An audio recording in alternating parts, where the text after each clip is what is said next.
He's introducing the Grinch Act to cut off government funding for agencies that censor books. He says, as we have seen time and time again, the woke horde will target just about anyone, even Dr. Seuss. Here's why this is beyond silly.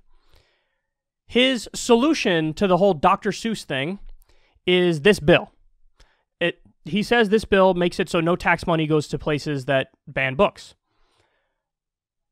This wouldn't impact the Dr. Seuss thing even a little bit. I don't think you should remove books, to be clear.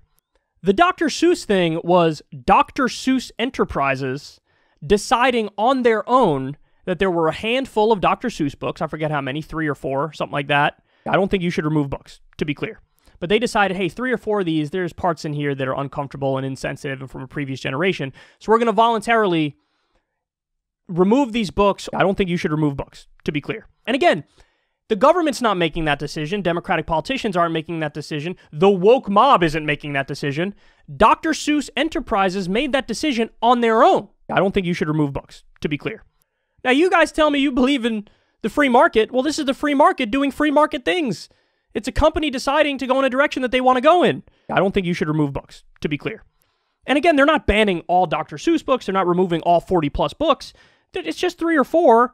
I don't think you should remove books, to be clear. This piece of legislation doesn't impact that at all. So he's saying, oh, no tax money to places that ban books. I don't think you should remove books, to be clear. So stop and think about the logic of that.